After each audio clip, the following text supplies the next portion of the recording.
ایک غریب آدمی بدو رات کے وقت وہ کہیں بیچارہ صبح سے چلا تھا، مدینے پہنچتے اسے رات ہو گئی.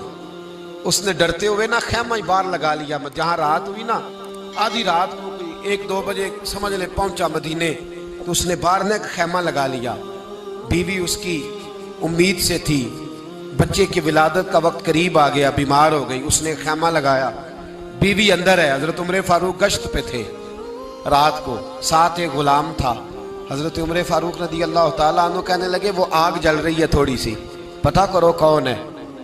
تو آپ کا غلام پتہ کرنے گا تو بدو نے ڈانٹ دیا، کہنے لگے جاؤ تمہیں کیوں بتاؤں. حضرت عمر خود گئے، کہنے لگے مسافر بھائی بتا تو صحیح. کہنے لگا جی چھوڑے، میں آپ کو کیوں بتاؤں میں کون ہوں، کیسے آیا ہوں. فرمایا خیمے کے اندر سے کراہنے کی آواز آتی، کوئی درد سے چیخ رہا ہے، بتا ہمیں بات کیا ہے. کہنے لگا جی میں فلاں بستی فلاں علاقے کا ایک غریب ہوں، امیر المومنین عمر فاروق سے ملنے آیا ہوں، اور رات ہو گئی ہے تو یہاں خیمہ لگایا ہے، صبح میں ان سے مل کے چلا جاؤں گا. تو رات کو تکلیف دینا پسند نہیں کیا، تو میری بیوی امید سے تھی، اب بچے کی ولادت کا وقت قریب ہے، پاس کوئی نہیں. حضرت عمر کہنے لگے تو ٹھہر میں ابھی آیا.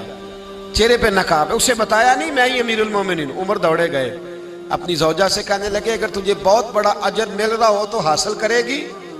کہا کروں گی. تو کہنے لگے چل پھر میرے ساتھ، بہت بڑا اجر ہے. ایک دوست کے ہاں ولادت کا وقت ہے، ضرورت کی چیزیں ساتھ لے لو. اس عورت نے تھوڑے دانے لے لیے، گھی لے لیا. حضرت عمر سے کہنے لگی لکڑیاں اکٹھی کر لیں.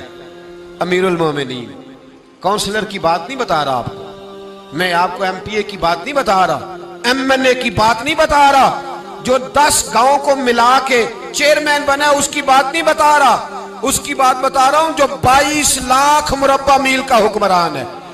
اس کی بات بتا رہا ہوں جو گلی سے گزرے تو شیطان رستہ ہی بدل جاتا ہے.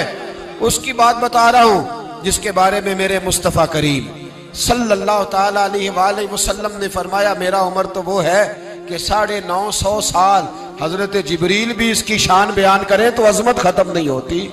اتنا بڑا شخص. حضرت عمر نے لکڑیاں اکٹھی کی، اینٹوں کا روڑے لے کے چولہا بنایا، پہنچ گئے. آپ کی زوجہ کہنے لگی یہ تھوڑے دانے ڈالنے، گھی ڈالنے اور ایک لکڑی لے کے اس کو ہلائیں، تیار کریں. خود زوجہ اندر چلی گئی، حضرت عمر باہر پکانے لگے.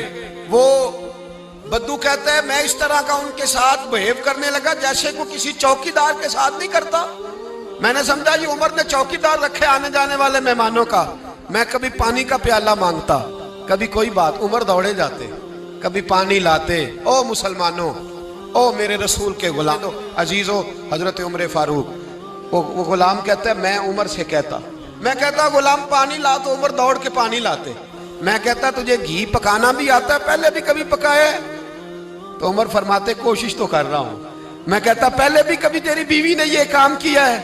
تو حضرت عمر کہنے لگے مجھے یاد نہیں، پوچھ کے بتاؤں گا.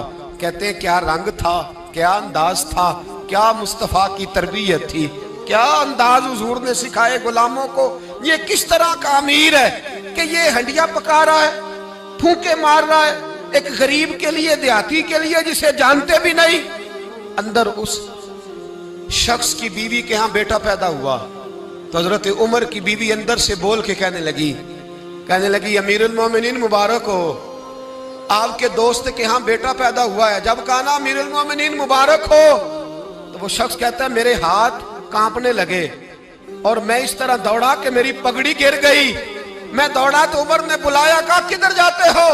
کہنے لگا آپ امیر المومنین ہیں، آپ امیر المومنین، آپ عمر ہیں، کیسر و کسرا جس کے نام سے کانپے آپ وہ ہیں جسے مصطفیٰ نے دعا مانگ کے اللہ سے مانگا، وہ والے عمر ہیں آپ، جس کے لیے علی المرتضیٰ فرماتے ہیں میں روز دعا کرتا ہوں، وہ والے عمر ہیں، جس کے بارے میں ابو بکر صدیق نے فرمایا تھا کہ میں اللہ سے کہوں گا مولا جو تیرے محبوب کی امت کے حق میں سب سے بہتر تھا میں اسے خلیفہ بنا کے، وہ والے عمر ہیں.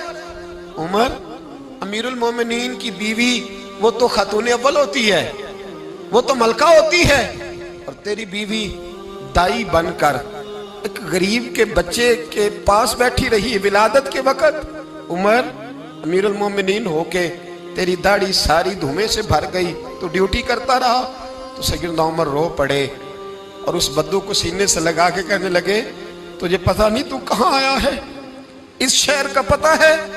اس نے کہا حضور کہاں ہے؟ فرمایا یہ میرے نبی کا مدینہ ہے، یہ مصطفیٰ کا مدینہ ہے، یہاں امیروں کا استقبال نہیں ہوتا، یہاں غریبوں کے استقبال ہوتے۔